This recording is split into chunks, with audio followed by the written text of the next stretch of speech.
Hey y'all, welcome back to my channel, or welcome if you're new. I'm glad you're here for another video. I am excited about today's video. You see, I had a viewer leave a comment on the video where I made the tater waffle. Now this viewer was looking for a certain recipe for something that they had eaten while they were in Tennessee. So when you watch this video, if you're that viewer, make sure you leave me a comment down below and let me know if this is the recipe that you were looking for. This certain recipe that this viewer was looking for, I had never even heard of. And I live in the South. I was born and raised here, and in all my life have never heard of this. So I was very intrigued. I looked and looked and looked some more, and I could find something close, but I knew it wasn't exactly what they were looking for. So I texted my daughters for a little bit of help, and within about 5 minutes, one of my daughters came back and said, "Is this what you're looking for?" She said, "I know it's not exactly the same name, but you know, this is what I found." I got on the internet and went straight to what she was talking about, started reading the ingredients, and I thought, this is it. This has got to be it. So, without further ado, let's get this underway.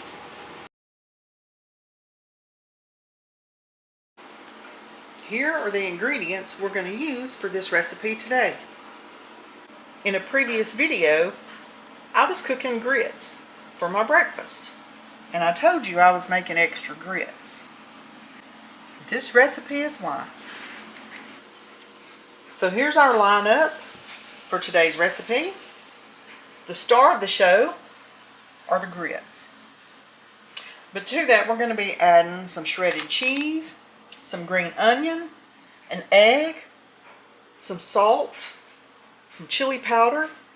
This is an optional ingredient, but I'm going to add it to mine, Cholula hot sauce. You can use real bacon, but I'm going to use bacon bits. Milk, some oil for frying these, some Panko breadcrumbs, some onion powder, and of course some black pepper. So come on, go with me. Let's go cook up some goodness today. Now I'm going to get this started by chopping my green onion up, so I'll have that ready just to throw in.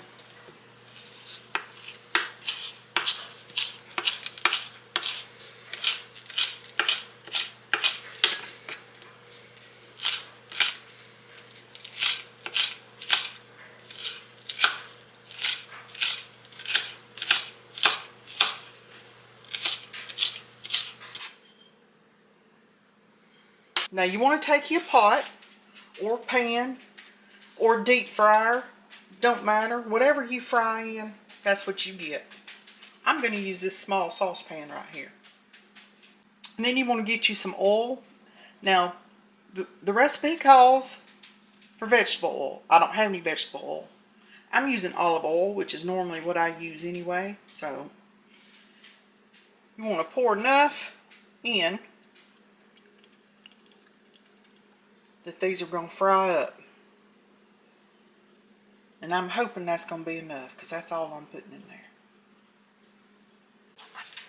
And now you need some grits, but you need these grits to be cooked already. So you're going to need to cook these the day before and put them in the refrigerator and just let them chill out overnight until you're ready to cook them the next day. Now I'm going to skip this step where it says to add in the milk, because I cooked my grits in water, but the recipe calls for milk when you cook them. And some people cook their grits in milk. I don't though, and that's okay.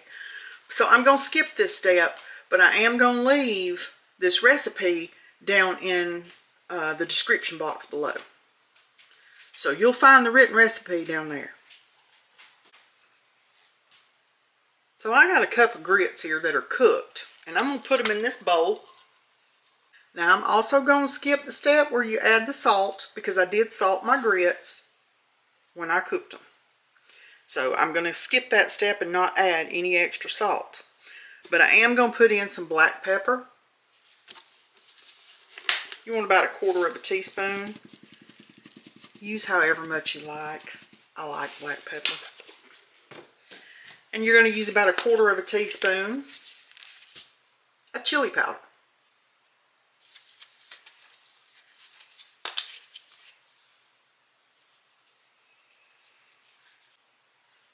And the recipe don't call for it, but I'm going to put in a little bit of onion powder. You know, just because. Now I'm going to give this just a little mixy mix, just a little stir, just to get those seasonings incorporated into these grits. And I'm also going to pour in just a little bit of my hot sauce. This is optional.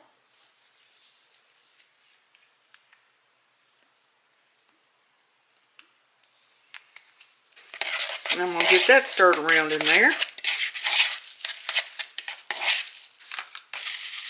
Next, you're going to add in your cooked, crumbled up bacon. I didn't cook any bacon or crumble any bacon. I'm using these bacon bits. Use whatever you want to. I'm using what I have. I didn't want to cook a whole pack of bacon just for a couple of slices, so I'm not exactly sure how many's in there, but it's not a whole lot, so we're just going to dump the rest of them in that bowl.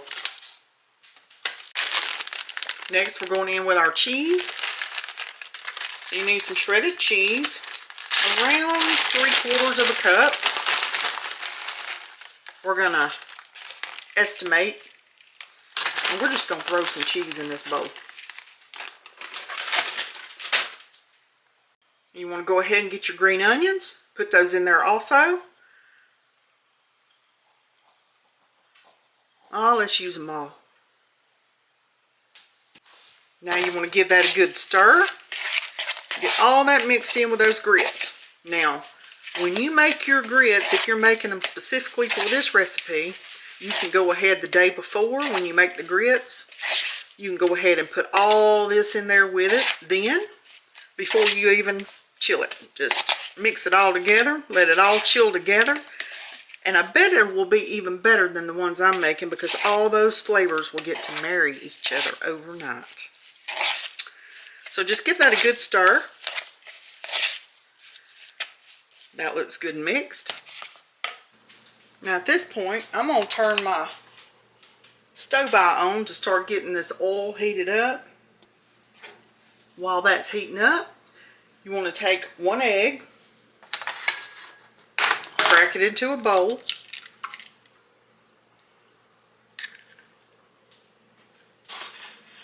Now the recipe says to add a little water to your eggs and whisk it together, but I'm going to add a little bit of milk in instead of water.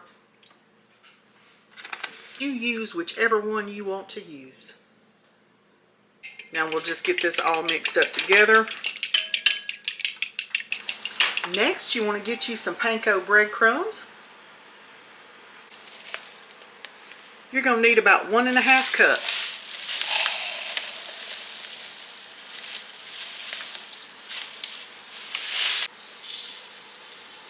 Pour them in a bowl. Now I'm just going to use my little handy dandy cookie scooper right here. Already had it stuck in there. I'm just going to take them. Just give me a little bit. You want to roll that into a ball. Like so. You're going to dip it in this egg.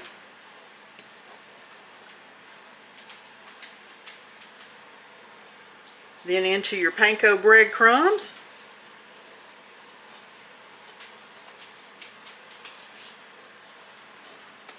Make sure it's good and coated. Then you want to drop it into this oil.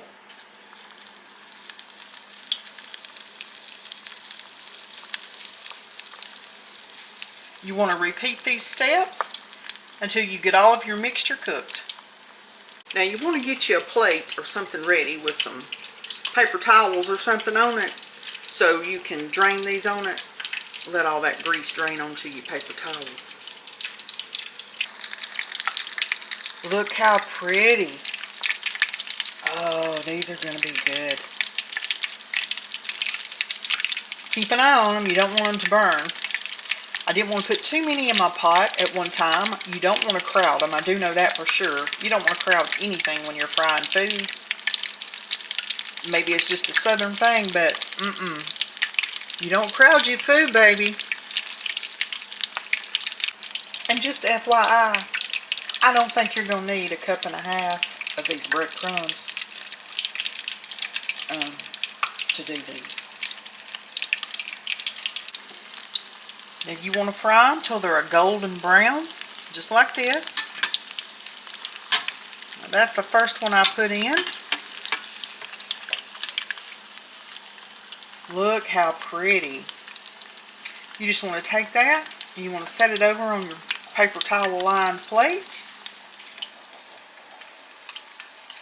You're going to repeat this process until you get all of these done. Got some more in here. They're looking really good.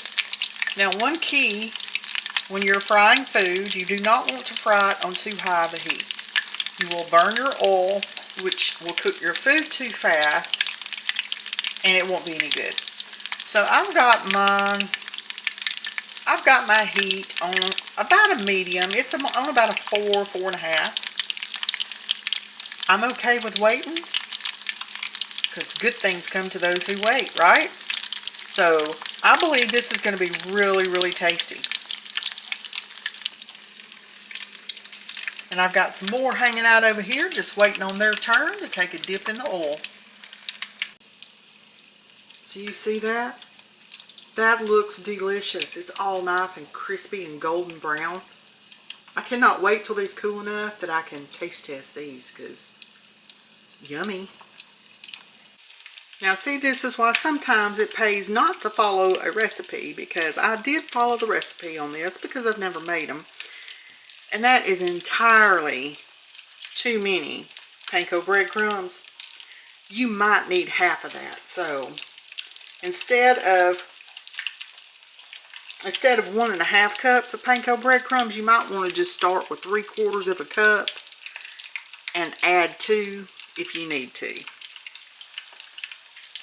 Look at these right here. Those look so good and they're so crispy. They're still really hot, so I'm going to give them a couple more minutes. Okay, so here we go. Haven't counted them yet, but it made quite a few of these. And these are actually big. You can make them any size you want to. You can make them smaller. But I'm going to take one. I think it's cool enough maybe. I'm going to cut it because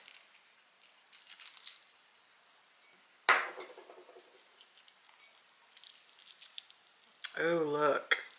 That looks good. Okay, so I'm going to give these a taste test for y'all. I have never tried these because I've never even heard of these until my viewer left that comment. So here goes.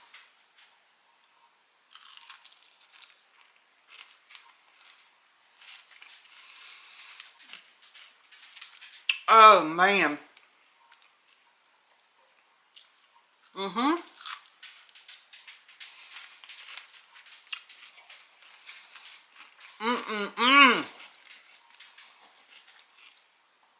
I can see why you were looking for this recipe. Wow. I don't eat fried food very often. This is a delicacy. This is good. But I cannot call these Grit Hushpuppies because I can't stay quiet about these. We're just going to call these Grit Puppies. Oh, yeah. Oh, yeah. 2 thumbs up on this one. Man, thank you for asking about that recipe. I hope this is the one you were looking for. because this is absolutely delicious. And I'm so glad that I added the hot sauce. It was just enough just to give it a little bit of a kick, but it's not too spicy. So I hope you enjoyed today's video. Thank you for hanging out with me today and making these Grit Puppies. I tell you what, I had never heard of these. I'm very thankful to the viewer that left that comment and got me on a search for these because I love a challenge. My daughter is actually the one who found this recipe. So thank you, Alicia, for finding the recipe. But if you give nothing else a try that I ever make on this channel, you have got to go make those. I completely understand why she was looking for this recipe. So go make them. Like this video, share this video, leave me a comment below, especially if you try this. And if you haven't subscribed already, what are you waiting on? Go hit that subscribe button. I'm coming up with stuff on this channel all the time to throw out there that I've never even tried. So what are you waiting on? Go hit it. I'll catch y'all in the next one.